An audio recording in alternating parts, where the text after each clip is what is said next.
Now in a previous video, we show you how to lubricate your axle. There's a very important reason that we show you how to do this. This is on the Ariens models. This is a split axle. The short side here, which we have already begun to press out, you can see the condition of the axle itself.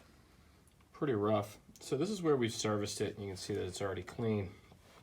But we did have to add a little bit of extra labor to press this rusty half shaft out of the axle, and we're going to show you how to do that with what's remaining of the axle. Hasn't been touched yet. Now to get this far, there is a hole here that had a roll pin in it. You can see it right there. Boop.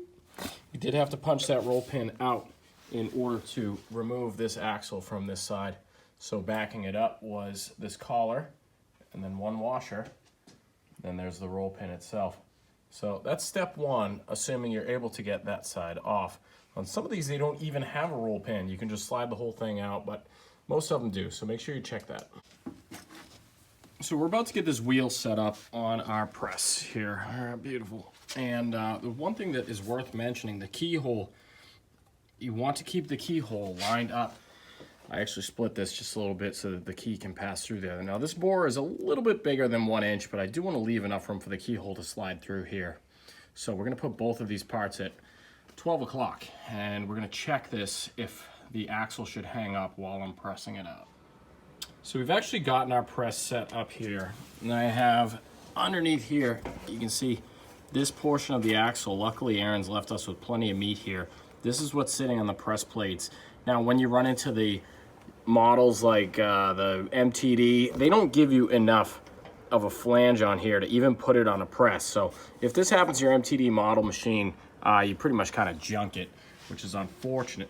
So I believe these are 1/2-inch bolts, and I took a nut and screwed them together. And on this side, I've rounded the edges off so it can pass inside of the wheel. It's very important that you do that. So this, let's call this a special tool, but it's a special tool out of my junk bin. So we're gonna start loading the press up here, and hopefully we hear a bang.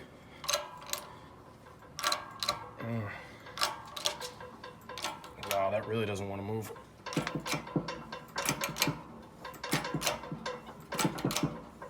Keep going. Oh, it's moving.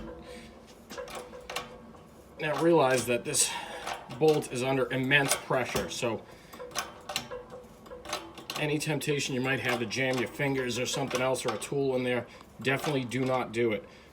Keep the center of the axle centered under the press yoke right there, or whatever that's called.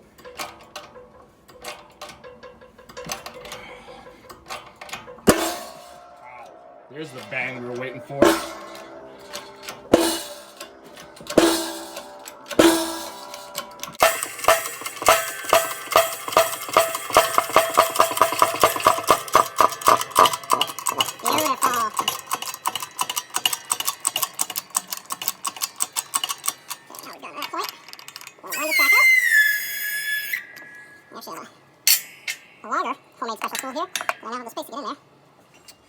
Now that I plan on pressing the rest of the way out, you can see that there's a slight split here. I did that on purpose.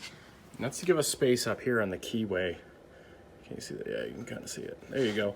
So we have the keyway lined up with that little bit of a split. And now that we've already begun to move the axle, hopefully there's less pressure on it so I don't have to worry about the flange falling off. Just like before, put that in there, walk it out the rest of the way.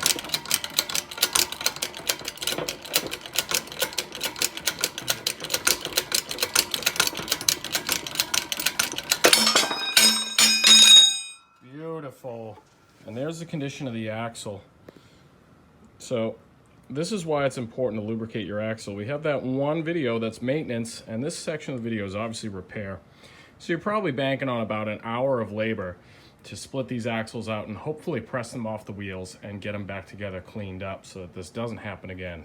Now that we have the axle shafts and the keyway and everything cleaned up, we're ready to go back together with this. I'm going to grease it so it doesn't seize up again. That way you can get the wheels off should you have to. So we're going to put a little bit of grease inside of here, but I'm not going to install this all the way.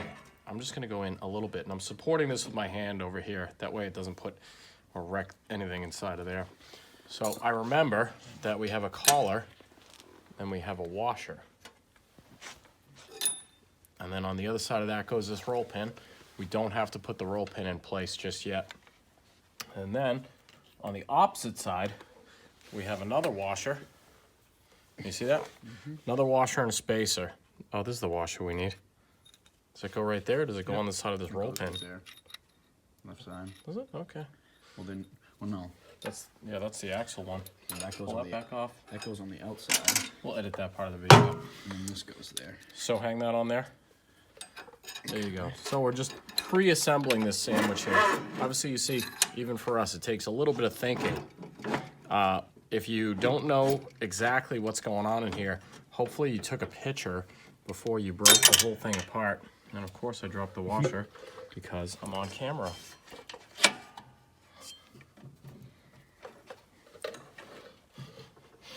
Is that thing still recording?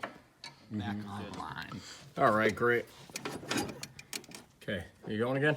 All right, so with the little stub of the axle, this is the lower portion of the axle that passes through the right side, sticking through, I'm gonna pre-assemble these two parts because there's literally no way to get them on after. So then we're gonna slide this through, put this on here, and we should hopefully be close. So I know that this is where the axle rides, right here. Since there's really no way to get in there, I'm just gonna paint a little bit of grease on there. It should keep us lubed for at least the next couple of seasons. I'm pushing this through until it fully engages the differential. I'm taking these two parts and sliding them back so I can see this hole. I wanna make sure that the hole's not obscured. I'm gonna take my roll pin, and with the use of a hammer, I'm gonna put that in there. Pause it. So with our roll pin ready to be inserted, we have a roll pin punch here. There's a little nubby on the end of it. Keeping these in line is kind of hard to do. But once you get it started, it usually goes like butter after that. So I punch it in, and then I want to make sure I'm not going to get caught on the other side. So I'm just holding that out of the way.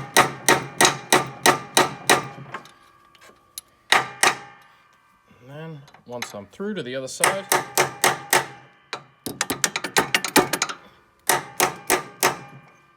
I want a little bit of that sticking out on both sides so you can see it down there too, right? This way the washer can't pass over it. Now our axle is firmly installed, which is exactly what we want. And we're gonna take our other half shaft with the belly pan still off. This is your best opportunity to do this. We're gonna lube up the insides of these. You can put some on the splines if you want to. And then right where this is gonna ride, right here. And a little bit on this side as well. There are bronze bushings in here. Make sure this part of the shaft is clean before you go together with it. So before I get this all the way in, you're gonna notice over here that I have to lift this just a tiny bit to get it to line up. And then usually the washer is even more of a pain. And then once we get it, we feel it. You know you're fully engaged when you see the end of the axle shaft come out. You want to make sure that you can turn this against each other. That way you know your differential is operating the way you want. Now at this point, it's basically just a simple reassembly. In another video, we show you how to grease both of these. We show you that so that you don't have to remove this and use a press like we did to get this off. So you're just gonna go ahead and lube these up. If you don't know how, watch the other video, please, and then reinstall the wheels. And finally, you're all done.